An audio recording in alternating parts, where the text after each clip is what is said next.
नमस्कार। स्वागत एवं अभिनंदन पुनः मेरे चैनल अक्षय ज्ञान पे।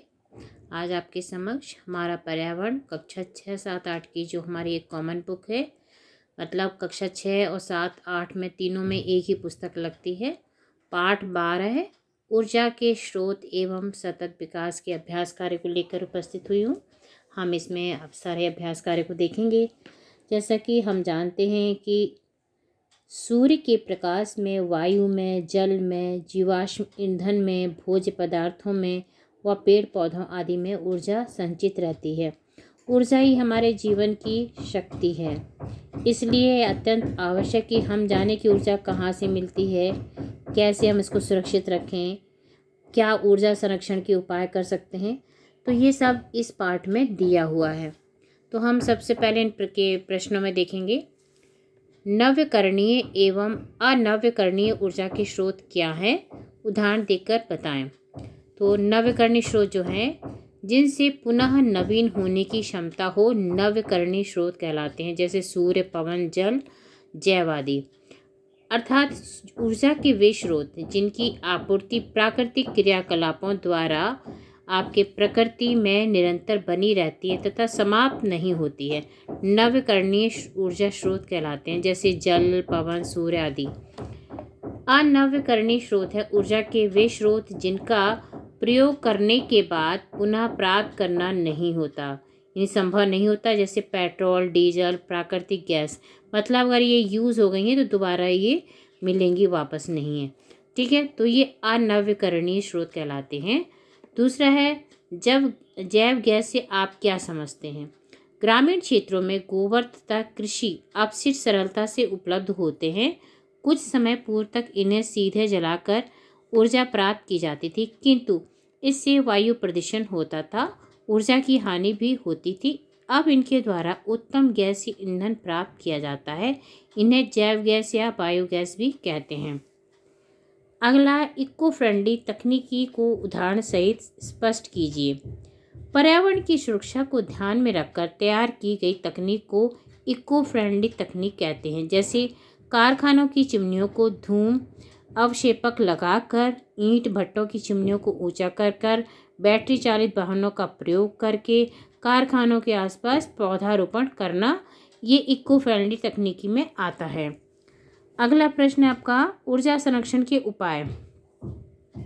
अब ऊर्जा संरक्षण के बहुत उपाय हैं। मोटरसाइकिल, स्कूटी, कार का प्रयोग तभी करें जब आपको बहुत ज़रूरत हो। आप चाहे तो साइकिल का प्रयोग करेंगे, उससे आपका स्वास्थ्य भी ठीक रहेगा। जब आवश्यकता हो तो पंखे, बल्ब, अन्य विद्युत उपकरण बंद करके रखें। जब ज़रूरत हो आप चलाएं। यदि संभव हो तो सोलर कुकर, सोलर लैंटेन और सोलर पंप आदि का प्रयोग करें। तो ये हमारे इसके 4 प्रश्न उत्तर थे। देखिए, ये है आपके नव्यकरणीय अनव्यकरणीय ऊर्जा के स्रोत क्या हैं, जैव गैस से आप क्या समझते हैं, इको फ्रेंडली तकनीकी के उदाहरण से स्पष्ट कीजिए। ऊर्जा संरक्षण हमने देख लिए। ऊर्जा संरक्षण के बहुत सारे उपाय और भी हैं।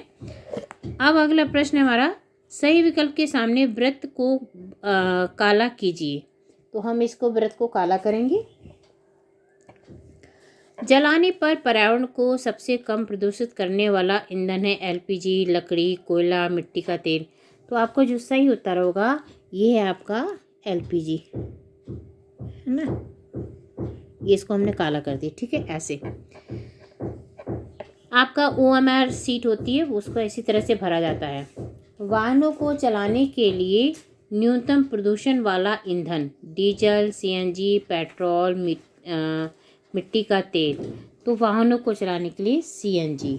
ठीक है, अगर हम सीएनजी का प्रयोग करते हैं तो प्रदूषण न्यूनतम होता है। एलपीजी में पाई जाने वाली मुख्य गैस है ब्यूटेन, हाइड्रोजन, मीथेन, ऑक्सीजन। तो आपका मीथेन है इसका उत्तर। निम्नलिखित में से कौन नव्यकरणीय ऊर्जा स्रोत है। पेट्रोलियम, कोयला, प्राकृतिक गैस। देखिए, ये सब चीज़ें हैं, एक बार यूज़ होगी तो दोबारा नहीं होगी। लेकिन पवन है वो आपका नवीकरण है। ठीक है, अगला प्रश्न है आपका, रिक्त स्थानों की पूर्ति कीजिए। अब रिक्त स्थान की पूर्ति करनी है। सौर ऊर्जा का स्रोत सूर्य है। CNG का प्रयोग वाहनों में,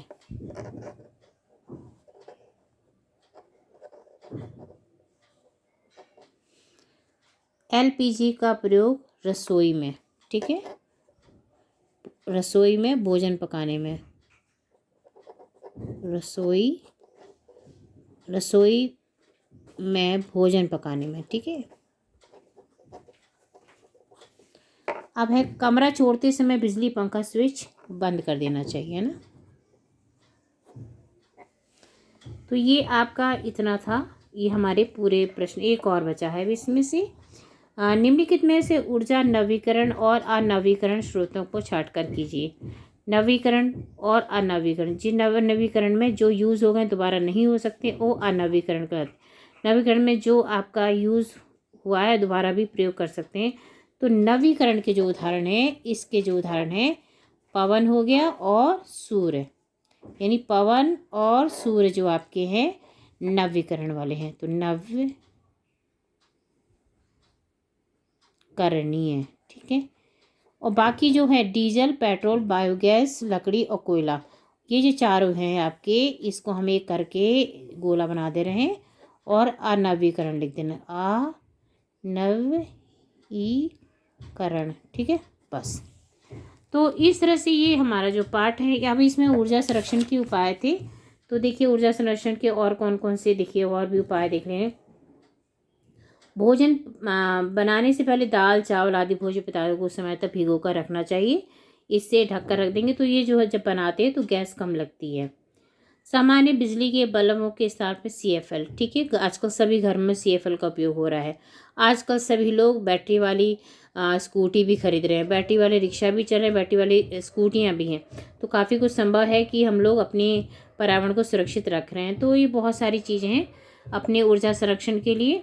अब इसमें जहाँ तक संभव थोड़ी दूर तक चलने के लिए पैदल चलें, साइकिल से जाएं, ऐसा करना स्वास्थ्य के लिए हितकर है, जैसे कि मैंने आपको बताया है। तो ये सारी चीज़ें हमने आप देख ली है। अगले पार्ट के साथ फिर मिलती हूँ। यदि जानकारी आप सबको उपयोगी लगे तो प्लीज़ लाइक सब्सक्राइब। धन्यवाद। साथ में एक प्रॉमिस, एक वादा आप लोगों से चाहेंगे कि एक पौधा आप ज़रूर लगाएं और उसकी सुरक्षा भी करें आप लोग। धन्यवाद।